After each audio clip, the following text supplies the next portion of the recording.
ሰላም በመላው ዓለም የምትኖሩ የሀሁ ለሁሉም የኦንላይን ትምህርት ቤት የዩቲዩብ ቻናል ቤተሰቦች በያላችሁበት ሰላማችሁ ይብዛ። ሀሁ ለሁሉም የኦንላይን ትምህርት ቤት አማርኛ፣ እንግሊዝ፣ ሂሳብ እንዲሁም የተለያዩ የማህበራዊና የተፈጥሮ ሳይንስ የትምህርት አይነቶችን ብቃት ባላቸው አስተማሪዎች 24 ሰዓት የማስተማር አገልግሎት እየሰጠ ይገኛል። ቪዲዮ ላይ ባስቀመጥነው ስልካችን በኢሞ፣ በቴሌግራም፣ በዋትስአፕ ይደውሉልን። በተመቻችሁ ሰዓት የምትፈልጉትን የትምህርት አይነት እናስተምራለን። ሰላም ያው ለሁሉም የዩቲዩብ ቻናል ቤተሰቦች እንዴት ናችሁ? ሰላም ናችሁ? እንዴት ናችሁ? ዛሬ በሚገርም ዝግጅት ብዙ ተማሪዎች የተቸገሩበትን ወይም ተማሪዎቻችን የተቸገሩበትን ችግር ይፈታል ብለን ያሰብነውን ዩቲዩብ አዘጋጅተን ይዘንላችሁ መጥተናል። ይህ ትምህርት በእርግጠኝነት ብትከታተሉት ፊደል የመለየት እና ቃላት የመመስረት ችግራችሁ ሙሉ ለሙሉ ይፈታል ብዬ አስባለሁ።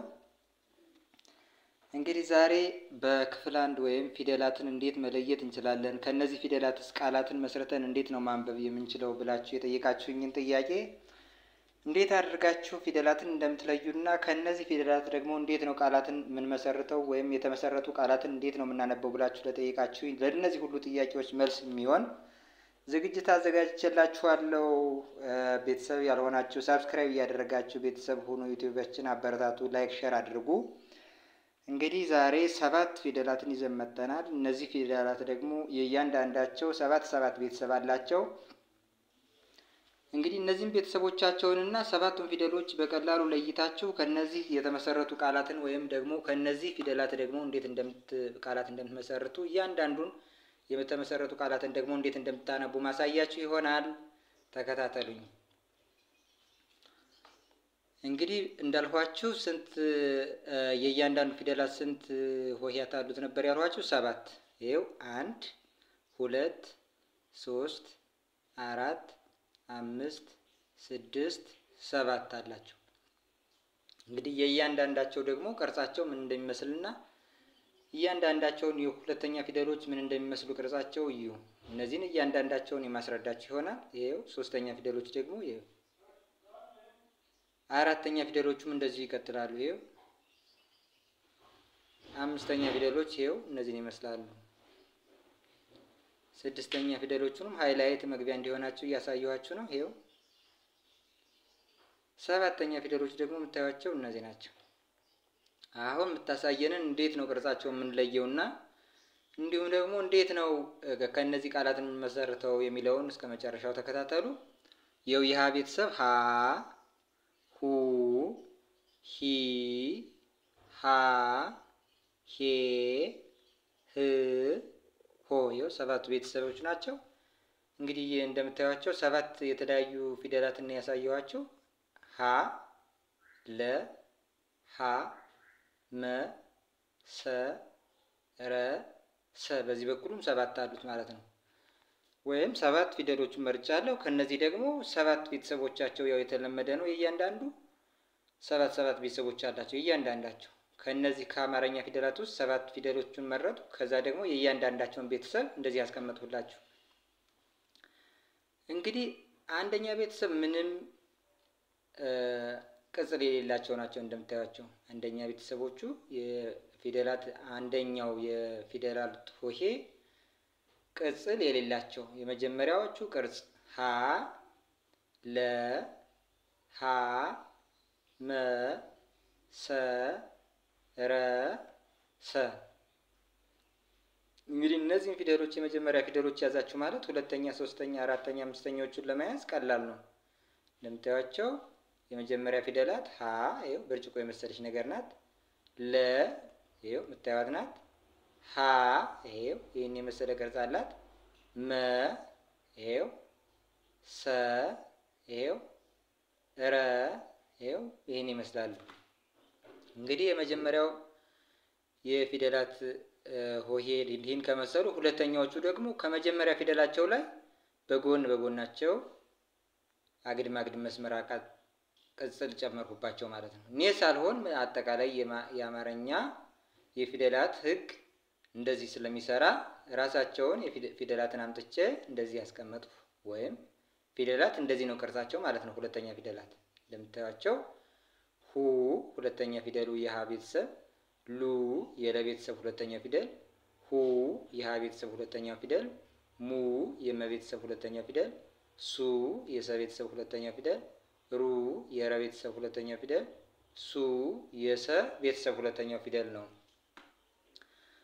እንግዲህ ሶስተኛው የፊደላት ቤተሰብ ደግሞ እንደምታዩት ከእግራቸው ላይ እንደዚህ አግድም አግድም ሸፈፍ ሸፈፍ አድርጌ በየቤተሰባቸው ሰራዋቸው። ይኸው ሂ ሶስተኛው የሀ ቤተሰብ ሶስተኛው ፊደል ነው። ሊ የለ ቤተሰብ ሶስተኛው ፊደል ነው። ሂ የሀ ቤተሰብ ሶስተኛው ፊደል ነው። ሚ የመ ቤተሰብ ሶስተኛው ፊደል፣ ሲ የሰ ቤተሰብ ሶስተኛው ፊደል፣ ሪ የረ ቤተሰብ ሶስተኛው ፊደል፣ ሲ የሰ ቤተሰብ ሶስተኛው ፊደል። ይሄው ቅርጻቸው ተመሳሳይ በተመሳሳይ ቤተሰብ ወይም በሶስተኛው የፊደል ቤተሰብ ላይ የሚገኙ ሆሄዎችን ተመልከቱ።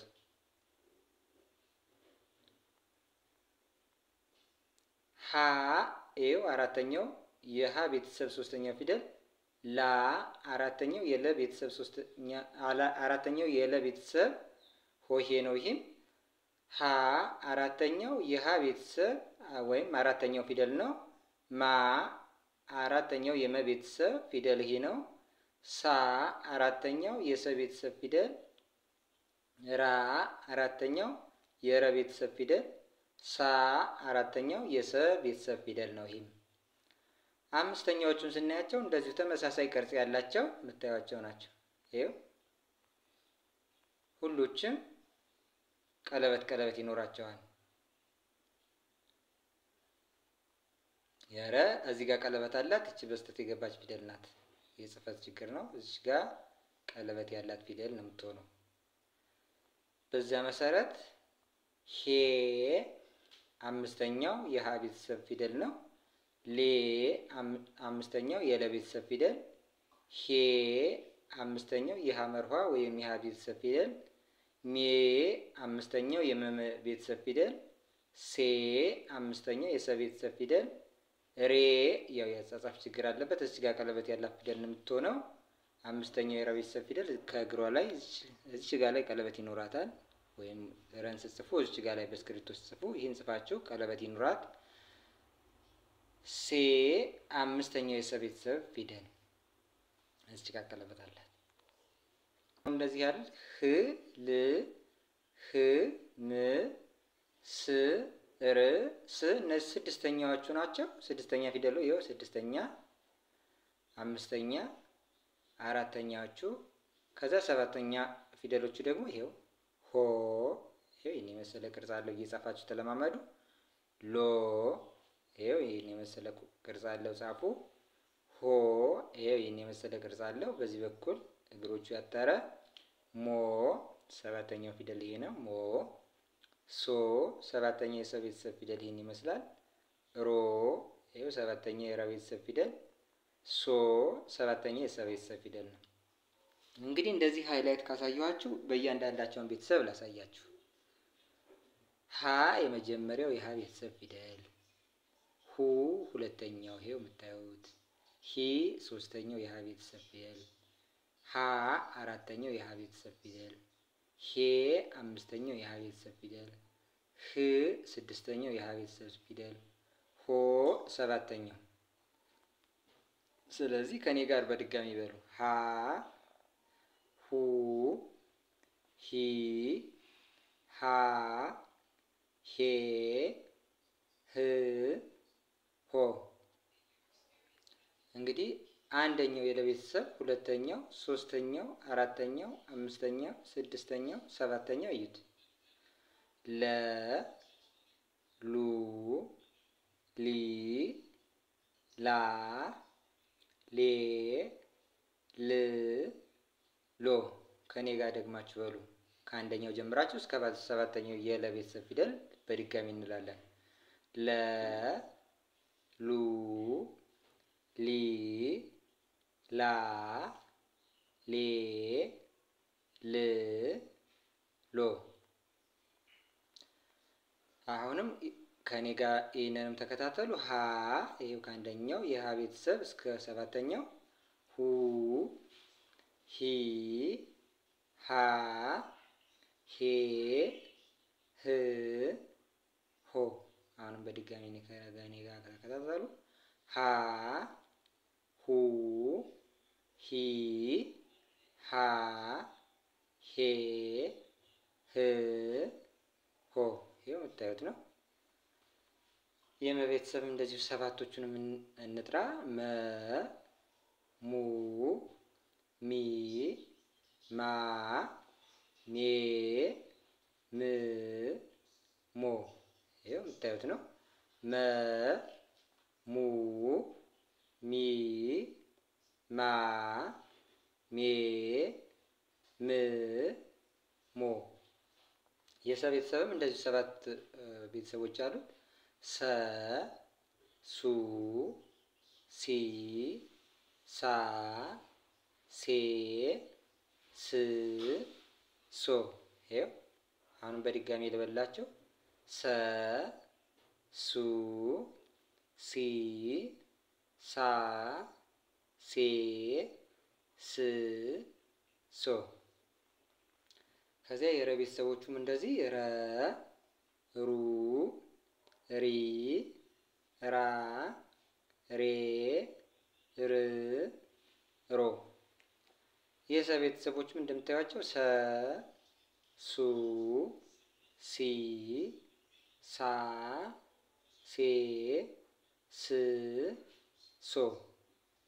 አንዴ ልድገምላችሁ። ሰ ሱ ሲ ሳ ሴ ስ ሶ። ይሄው እንግዲህ የእያንዳንዳቸውን ቤተሰብ እንደዚህ ከጠራሁላችሁ የአንደኛ የፊደላትን ቤተሰብ ዛሬ ወደ ቪዲዮ የመጡትና ሁለተኛ፣ ሶስተኛ፣ አራተኛ፣ አምስተኛ፣ ስድስተኛ፣ ሰባተኛ ቤተሰባቸውን እያንዳንዳቸውን እኔ በድጋሚ እንግዲህ አንደኛ ወደ ዛሬው ቪዲዮ ያመጣኋቸው መርጬ ወይም የመጀመሪያው ክፍል ላይ የመጡት በቅደም ተከተል በአማርኛ መዝገበ ቃላት ቅደም ተከተል መሰረት የመጀመሪያው ከአማርኛ ፊደላት መዝገበ ቃላት ላይ የሚቀመጡት እነዚህ ሰባቱ ፊደሎች ናቸው። ቀጥለው ደግሞ ይቀጥላሉ። 36 ቤተሰብ አሉት።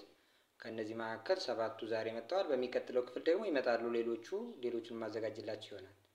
እንግዲህ በዛሬው በክፍል 1 ሀ ለ ሀ መ ሰ ረ ሰ እንደዚህ መጥተዋል። ከዛ ሁለተኛ ቤተሰቦቻቸውን እዩ። ከነዚህ የሰባቱ የክፍል 1 የሰባቱ ፊደሎች ደግሞ ሁለተኛ ቤተሰቦቻቸው የሁ ሉ ሙ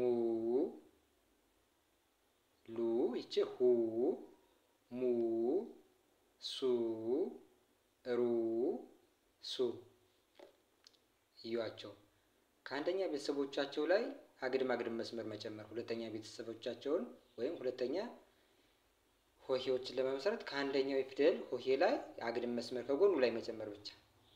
ስለዚህ በቀላሉ ዛሬ ቢያንስ እስከ ሶስተኛው ቤተሰቦቻቸው ያሉትን በእርግጠኝነት እየጻፋችሁ ከተለማመዳችሁ በቀላሉ ትይዛላችሁ ብዬ አስባለሁ።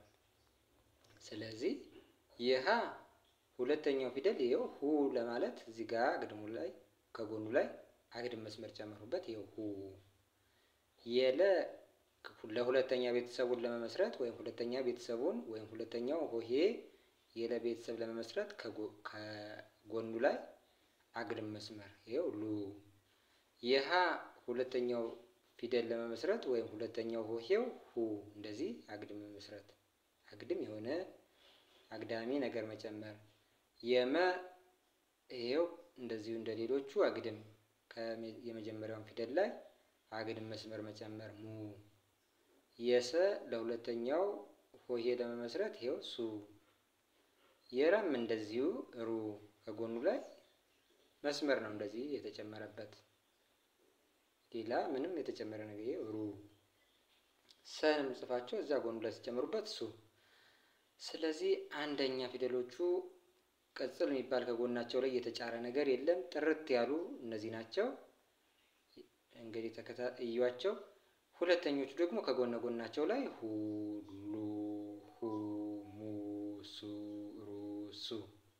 እንግዲህ ሀ የነበረውን ሁ፣ ለ የነበረው ሉ፣ ሀ የነበረው ሁ፣ መ የነበረው ሙ፣ ሰ የነበረው ሱ፣ ረ የነበረው ሩ፣ ሰ የነበረው እሱ ሆኖ ማለት ነው። አንዳንድ አግድም መስመር ብቻ በመጨመር ሶስተኛ ፊደላቸው ደግሞ ከእግራቸው ላይ እንደዚህ ዘወር ዘወር በማድረግ ብቻ ሌላ ምንም አድካሚ ነገር ሳይኖር ይኸው እንደዚህ ይችም ጠመም ብላለች፣ ይችም እንደዚህ ዘወር ዘወር ብላ እግራቸውን ሸፈፍ ሸፈፍ ማድረግ ይችን ሳብ ታደርጉና እግራቸውን ሸፈፍ፣ ይችም ይኸው ከእግሯ ላይ ሸፈፍ፣ ይችም እግር ስለሌላት እግሯን ሳብ ታደርጉና እዛ ሸፈፍ። እግር ያላቸውን በቀጥታ ሸፈፍ ሸፈፍ ማድረግ ወደ ጎን ወደ ጎን፣ እግር የሌላቸውን ደግሞ እግር መስራት እዚህ የጎናቸው ላይ ሳብ አድርጋችሁ እዚያ እግር መስራት። የጫማ ነው በቃ ሌላ ምንም የተሰራላቸው ነገር የለም። የሰ እግር ስለሌላት ወደ ታች ሳብ አድርገና እግር ተደረገላት። የመም እግር ስለሌላት ይኸው ሳብ ተደርጎ ወደ እግር ተሰራላት። የዚችኛው ሀም እግር ስለሌላት ሳብ ተደርጎ እንደዚህ እግር። ስለዚህ ሶስተኛ ፊደሎቹ እግር ወይም ጫማ፣ አንድ እግር ጫማ አላቸው ሁሎቹ የምታዩቸው። ይህችም ጫማዋ እንደዚህ ሸፈፍ ያለች ነገር ናት። ጫማ ስለነበራት በዛ ሸፈፍ አለች ወደ ላይ። ይሄው እንደዚህ በዛ መሰረት እያንዳንዳቸውን እንጥራ። ሂ ሊ ሂ ሚ ሲ ሪ ሲ። እንግዲህ ሀ ለ ሀ መ ሰ ረ ሰ የሰባቶቹ ሂ ሊ ሂ ሚ ሲ ሪ ሲ። ደጋግማችሁ ይህን እንደዚህ እያደረጋችሁ ስሩ። አራተኛ ፊደላት ይኸው የምታዩቸው ናቸው። ይቺ እግሯ ተወገደና እንደዚህ ሀ እግሯ እንደዚህ የተሰራው ጫማ እንዳለ ቀጠለ፣ ግን እግሯ ወደዚህ ተሻንፍፈው የለም ሀ። ይቺኛዋ ደግሞ በዚህ በኩል ያለው እግሯ አጠረ ላ። ይችም እንደዚሁ እግሯ አጠረ ሀ። ይችም ጫማዋ ተወገደ ማ። ይችም ጫማዋ ተወገደ ሳ። ይቺ ጫማዋ ላይ እንደቀጠለውን የተወሰነ ጠመዝመዝ ወደታች መለስ ራ። ይቺ ሳ። ስለዚህ ጫማ ያላቸውን መጀመሪያ እግር የሌላቸው ጫማ የነበራቸውን ጫማቸው ተከልቶ እግራቸው እንዳልቀጠለ፣ ጫማ የነበራቸው ደግሞ ባለ ሁለት እግር ስለሆኑ ጫማቸው ተቆርጦ አንድ እግራቸውን ማሳጠር። ይሄ ሀ ላ ባለ ሁለት እግር ሆዬ ናቸው። ይኸው ለባለ ሁለት እግር ሆዬ ነው። ከዚያ ይቺ ጫማ ተቆረጠችና ላ። ባለ ሶስት እግር ነው። ሁለት እግሩ አጠረና ሀ። ይሄ እግር አልነበረውም ጫማ ተሰራለት ሶስተኛ ላይ ሲደርስ ከዚያ ጫማው ተወግዶ አራተኛ ፊደል ማ። ይሄ እግር አልነበረውም እግርና ጫማ ተደረገለት ከዚያ ጫማው ሲወገድ ሳ። ይሄ እግር እንደዚህ ጠመዝመዝ ያለ ነበረ፣ አንድ ጠመዝመዝ ተደረገ ወይም ቁልፍ የተደረገው ወደ ታች ዘወር ራ። ከዛ ይሄ እግርም ነበረው እዚያ ከእግሩ ላይ ጫማ ሲደረግ ጫማው ተከልቶ አንድ እግሩን ማሳጠል ሳ። ስለዚህ ከዚህ ከመጀመሪያው ላይ ትሄዱና እግሩን በዚህ በኩል ያለውን እግር ማሳጠር አራተኛ ፊደል፣ ከዚያ እግር ብቻ መጨመር አራተኛ ፊደል፣ ከዚያ እግር ብቻ መጨመር አራተኛ ፊደል፣ ከዚያ ሁለት እግሩን ማሳጠር አራተኛ ፊደል፣ አንድ እግሩን ማሳጠር አራተኛ ፊደል፣ እግር ወደ ታች ሳብ ማድረግ አራተኛ ፊደል፣ ከዚያ እግር ስቦ ጫማ መጨመር ሶስተኛ ፊደል፣ ከእግሩ ላይ ብቻ ጫማ ማድረግ ሶስተኛ ፊደል፣ ከእግሩ ላይ ብቻ ጫማ ማድረግ ሶስተኛ ፊደል፣ እግር ብቻ ወደ ታች መሳብ አራተኛ ፊደል፣ ከእግሩ ላይ ብቻ ጫማ ማድረግ ሶስተኛ ፊደል፣ እንዲሁም ደግሞ እግር ወደ ታች መሳብ አራተኛ ፊደል፣ እግርና ጫማ ባንድ ላይ ማድረግ ሶስተኛ ፊደል፣ ከዛ ከእግሩ ላይ ጠመዝመዝ ማድረግ ሶስተኛ ፊደል፣ ከእግሩ ላይ ጠመዝመዝ አድርገው ሁለቴ እንደዚህ ዝግዛግ ነገር መጨመር አራተኛ ፊደል፣ ከእግሩ ላይ እንደዚህ መሳብና ወይም በዚህ በኩል ማሳጠር አራተኛ ፊደል፣ ከእግሩ ላይ ስቦ ጫማ ማድረግ ሶስተኛ ፊደል። ይሄው ስለዚህ በዚህ መሰረት እዩት። አምስተኛ ፊደሎች እግራቸውን ሳብ እያደረጉ ቀለበት ማድረግ። ይሄ እግር የሌላቸው ከሆኑ፣ እግር ካላቸው ባለ ሁለት እግር ከሆኑ ደግሞ በዚህ በኩል ቀለበት ማድረግ። ይሄው አምስተኛ ፊደል ሲሆን በዚች በኩል ቀለበት ማድረግ። እግር ከሌለው እግሩን ሳብ ታደርጋላችሁ እዚያ ቀለበት መጨመር። ይህም እግር ስለሌለው እዚች ጋር እግሩን ሳብ አደረግና ቀለበት መጨመር። ይህ እግር ስላለው ወደዚህ ዞረ፣ ከዛ እዚች ጋር ላይ ቀለበት መጨመር እንደዚህ አድርጌ። ይሄው አምስተኛ ላይ በስተት ነው የተጻፈው። ይሄ ሶስተኛ ፊደሉ ነው የተደገመው። ይሄ ሪ ነው፣ ይሄም ሪ ነው የሚባለው። ሬ ሲሆን እዚች ጋር ቀለበት ይኖረዋል። ከዛ ሴ ሲሆን ደግሞ ይኸው አምስተኛ ፊደል ሲሆን ይኸው እግር አለው እዚህ ጋር ቀለበት። እግር የሌላቸው እግራቸው ሳብ ይኸው ይዋቸው እንደዚህ ከዚህ ላይ በእስክሪብቶ ጫር አድርጋችሁ ሳብ አድርጋችሁ ቀለበት ከዚች ላይ በእስክሪብቶ ሳብ አድርጋችሁ ቀለበት ይኸው ቀለበት እግር ያላቸው ደግሞ የውሃ ቀለበት ይሄው እዚህ ጋር ላይ ቀለበት እግር ስላለው ይሄ እግር የሌለው ደግሞ ሳብ አድርጋችሁ ቀለበት ስለዚህ ሄ ሌ ሄ ሜ ሴ ሬ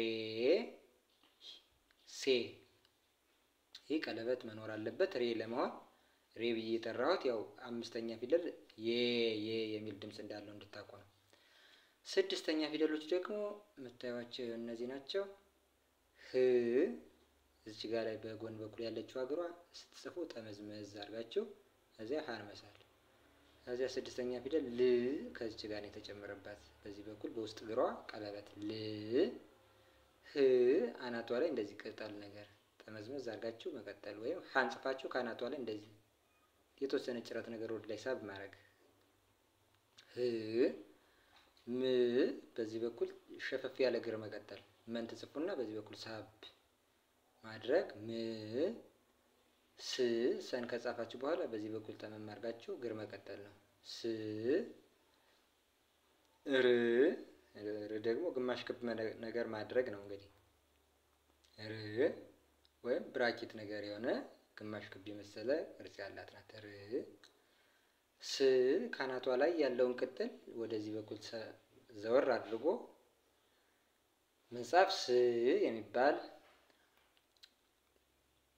ሆሄ ወይም ስድስተኛው የፊደል ሆሄ እንደዚህ ይሄው ስድስተኛ ቤተሰቦቹ እነዚህን ይመስላሉ። እየደጋገማችሁ እንትን በሉ እስኪ አንዴ ልበላችሁ። ህ ል ህ ም ስ ር ስ ሰባተኛው የፊደል ቤተሰብ ወይም የፊደላት የመጨረሻው ቤተሰቦቻቸው ደግሞ እነዚህ ናቸው። ኦ የሚል ድምፅ አላቸው። ሆ ሎ ሆ ሞ ሶ ሮ ሶ ይሄው ያ ከአናቷ ላይ ነው እንደዚህ ቀለበት የተጨመረባት። ሎ ደግሞ በጎኗ በኩል ሳብ አድርጋችሁ ቀለበት መጨመር ሰባተኛ ቤተሰቧ። ሆ በዚህ በኩል ያሉ እግሮች አራተኛ ቤተሰቦች በዚህ በኩል ያሉት አጥረው ነበር። የአራተኛው ፊደል ተቃራኒ እግሩ ያጥራል ማለት ነው። ይሄው እዩት። ሞ ደግሞ የም እንደዚህ ጠመም ያለ ሲሆን ሞ እንደዚህ ቀጥታ ከስድስተኛ ፊደሉ ጋር ይመሳሰላል ስታዩት፣ ግን ይሄኛው ወደ ጎን በኩል ጠመም አድርጋችሁ ነው የምትስሉት። ይሄኛው ደግሞ ቀጥታ ከዚህ ጋር ላይ ቁልቁል ወይም ወደ ታች ሳብ ማድረግ ቀጥ አድርጎ ቨርቲካል ይሄው ሞ። ከዚያ ሶ ደግሞ መሀል ላይ እንደዚህ አድርጎ ወደ ጎን ሳብ ማድረግ ሶ። ይሄው ሳ ሲ ሲሆን ይሄው እንጫነው መጣ። ሳ ሲሆን ደግሞ እንደዚህ፣ ሲ ሲሆን እንደዚህ መጣ። ከዚያ ስ ሲሆን በዚህ በኩል እግር ተጨመረበት። ሶ ሲሆን ደግሞ ከመሀሉ ላይ እንደዚህ አድርጎ ሳብ ማድረግ ሶ። ሮ ይሄው ካናቱ ላይ ቀለበት መጨመር ነው። ሮ ከዚህ ፊደል ላይ እዚህ ጋር ላይ ቀለበት ብትጨምሩበት ሮ ይሆናል። ሶ ደግሞ ከሳ በተቃራኒ በኩል ያለው በዚህ በኩል የነበረ አራተኛ ፊደሉ ያጠረው ስድስተኛ ወይም ሰባተኛ ፊደሉ ደግሞ በአራተኛ ፊደሉ በተቃራኒ በኩል ያለው እግሩ አጠረ። ይሄ እንግዲህ ስለ ፊደላት ይሄን ያህል አስረድቻችሁ እናንተም እየጻፋችሁ እንደዚህ ከተለማመዳችሁ ከእነዚህ ደግሞ እንዴት ነው ቃላት እንዴት ነው ወይ ፊደላትን ሳወቅነ እነዚህ መሀል ቃላት እንዴት ነው የምንመሰርት? እንዴት ነው ቃላት በአማርኛ ሆሄያት እሺ ሆሄያትን ካወቅን በኋላ እንዴት ነው ቃላትን አገጣጥመን ምን ጽፈው ምናምን የሚል ጥያቄ ያላቸው እዩ። እንግዲህ እነዚህ የተደረደሩ ሰባቱ ፊደላት እያንዳንዱ ቤተሰብ አለ። ከነዚህ ውስጥ ብቻ ቃላት እየመረጡ ወይም ሆሄ እየመረጡ ቃል እንዴት እየመሰረቱ ላሳያችሁ። ለምሳሌ ከዚህ ከተጻፉ መሀል ሀር፣ ለማ፣ መሪ፣ ሰራ፣ ረሳ፣ ሰማ የሚል ይሄ እነዚህ ቃላት ለምሳሌ አሉ። እስኪ ሀ ይኸው የመጀመሪያ ፊደል የሀ ቤተሰብ ነው። ይኸው ር ሀር የሚል ቃላት አሳይቻቸዋለሁ። ር ስድስተኛው የረ ቤተሰብ ፊደል ወይም ስድስተኛው የረ ቤተሰብ ይኸው ረ ር እዚህ ጋር ላይ ስድስተኛ አለ። ረ ሩ ሪ ራ ሬ ር እንግዲህ አንደኛው ፊደሎች አንደኛ ቤተሰቦቻቸው ሁለተኛ፣ ሶስተኛ፣ አራተኛ፣ አምስተኛ፣ ስድስተኛ ቤተሰብ ብዬ እንደዚህ አስቀምጫላችሁ። ከሀ ቤት አንደኛ ቤተሰቡ ይሄ። ከዛ ረጋ እንመጣለን። ከረጋ አንደኛ፣ ሁለተኛ፣ ሶስተኛ፣ አራተኛ፣ አምስተኛ፣ ስድስተኛው ጋር ስንደርስ ይኸው ስድስተኛ ቤተሰብ በሰማያዊ ከለር ያለ ነው ር። እዚያ ሀር እንግዲህ ሀር የሆነች ትንሽ ነፍሳት የምትሰራው የሸረሪት ድር የመሰለ የክር አይነት ሀር የሚባል አለ። እሱን ማለት ነው ሀር የሚል ቃል መሰረቱላችሁ። ለ ከዚያ አራተኛ ፊደል ማ። ለ የመጀመሪያው የሀ ቤተሰብ ሶሪ የለ ቤተሰብ ፊደል ነው። እዚያ ማ ለማ። ይሄው እንደዚህ አድርጋችሁ ጻፉ። ለና ማን አድርጋችሁ ጻፉ። ከዛ ለማ የሚል ቃል መመስረት ትችላላችሁ። ሀ ር ሀር በዚህኛው ፊደልም መጠቀም ትችላላችሁ። መ ሪ ይኸው ሶስተኛው ከረ ቤተሰብ እና አንደኛ የመ ቤተሰብ አንደኛ ፊደላት ውስጥ መን ወሰድኩ። ከሶስተኛ ፊደል ቤተሰብ ውስጥ ደግሞ ሪ የረን ቤተሰብ ወሰድኩ። ሪ መሪ። ሰ ሪ ሰን ወስጄ ሰና ሪ። ረ እስኪ ከሰ ቤተሰብ ሌላ ልውሰድ። አራተኛ ቤተሰቡ ከሰ ቤተሰብ ሳ ረሳ። እኔ ለሳምፕል ያህል እንዴት እንደምትጽፉ ነው የምናገረውን ቃላት እያገጣጠማችሁ ጻፉ። ረ ሳ ረ ሳ። ይኸው ከፊደላት ቤተሰቦች የመጀመሪያው ጋር ረን ወሰድኩ። ከዛ አራተኛው ላይ የሆነ ትርጉም ይሰጠኛል ብዬ ያሰብኩትን አንድ ፊደል መረጥኩና ሳን ወሰድኩ። ረሳ ወይም ይሄኛውን ፊደል ረሳ ወይም ይሄን ወይም ይሄን አንደኛውን መርጣችሁ ጽፉ። ቃላት ሰራችሁ ማለት ነው። ሰ ማ የመጀመሪያው ፊደላቱ ውስጥ ሰ የሚባል ፊደል ወሰድኩ። ከዛ ከመ ቤተሰብ አራተኛው ይሄው የአራተኛው ቤተሰብ ይሄ ነው። አራተኛ ፊደላት እነዚህ ናቸው በጥቁር የተደረደሩ። ይሄው አራተኛ ፊደል ከአንዱን ወሰድኩ ማ። ከዚህ ሁለተኛ ፊደላቶቹን ራሱ መመስረት ሁ ሉ። የከሀ ቤተሰብ ሁለተኛው ፊደል ይሄው ሁ። ከለ ቤተሰብ ሁለተኛው ፊደል ሉ ሁሉ። ይኸው ሁለተኛ ፊደሎች በዚህ ከለር የተሰሩ ናቸው። እንደዚህ አድርጌ ሰራው። እንዲሁ ሌላ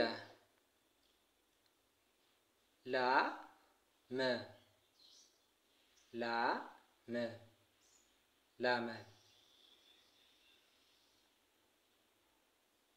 ይኸው ላ አራተኛ ፊደል ጋር መጣ። ከዚያ መ ሌላ ይኸው አምስተኛ እና አራተኛ ፊደል አድርጌ ሌላ ሌላ ይሄን ሳይሆን ሌላ ማለት ነው። ል ም ል ም ከስድስተኛ ፊደል ስ ራ ስራ። ስለዚህ የአማርኛ ሆሄያትን በደንብ ካወቃችሁ ቃላት መመስረት በጣም ቀላል ነው ማለት ነው። ስራ። በዚህ መሰረት ከተመሰረቱ ቃላት መካከል እስኪ እንዴት ማንበብ እንደምትችሉ እነዚህ ከዚህ ውስጥ ነው ያወጣኋቸው። ሁሎችንም እንደዚህ አሁን እንደሰራሁት አድርጌ እየመረጥኩ ስለዚህ እንደዚህ ተመርጠው ለምሳሌ ያህል የተሰሩ ቃላትን ደግሞ ላሳያችሁ። ከዚህ ጋር እንግዲህ ቃላት ናቸው እነዚህ። ሀ ር ሀር። ይሄ የሀ ቤተሰብ የመጀመሪያውና ከረ ቤተሰብ ስድስተኛ ፊደል። ለማ ለና ማ ከለ ቤተሰብ የመጀመሪያው ፊደል እና ከመ ቤተሰብ አራተኛው ፊደል። መሪ ይሄው መ የመጀመሪያው የመ ቤተሰብ እዚያ ሪ ሶስተኛው የረ ቤተሰብ። ሰራ ሰራ ሰ የመጀመሪያው ፊደል ነው። እዚያ ራ አራተኛው የረ ቤተሰብ ረሳ። ረ የመጀመሪያው የረ ቤተሰብ ፊደል ነው። ሳ ደግሞ የሰ ቤተሰብ አራተኛ ፊደል ሰማ። ሰ የመጀመሪያው ፊደል ነው። ማ ደግሞ አራተኛ ፊደል የመ ቤተሰብ ሁሉ። ሁና ሉ በተመሳሳይ የፊደል ቤተሰብ የሚገኙ ናቸው፣ ወይም አራተኛ ፊደሎች ናቸው። የለና የሀ ቤተሰብ ይሄ የሀ ቤተሰብ ነው። ይሄ ለቤተሰብ ሁሉ። ሉል ሉል ሉ ሁለተኛው ነው። ል ደግሞ ስድስተኛ የለ ቤተሰብ ከራሱ የፊደላት ብቻ ከለ ቤተሰብ ብቻ ሉል የሚል ሙሴ ሙሴ ይኸው ሙ ሁለተኛ የመ ቤተሰብ ነው። ከዛ ሴ አምስተኛ የሰ ቤተሰብ ሱሪ ሱ የሰ ቤተሰብ ሁለተኛ ፊደል ነው። ከዛ ላይ ሄዳችሁ እዩት። ሪ ደግሞ የረ ቤተሰብ ሶስተኛ ፊደል ሪ። ሩር እንግዲህ ሩር ባህላዊ የገና ጨዋታ የሚባል ነገር ሰምታችሁ ልታውቁ ትችላላችሁ። ሩር ወይም እንቁራ ተብሎ የሚጠራው ይህ ልክ ለእግር ኳስ እንደሚባለው ለገና ጨዋታ ሩር የሚባል ክብ ነገር አለ። እሱ ነው ሩር። ሱስ ሱስ ሁለተኛ የሰ ቤተሰብ እና ስ ደግሞ ስድስተኛው የሰ ቤተሰብ ነው። ሂስ ሂስ ሂስ አስተያየትና መጥፎና ጥሩ ነገር ማመዛዘን ማለት ነው በአማርኛ ሂስ። ሳሊ ሳሊ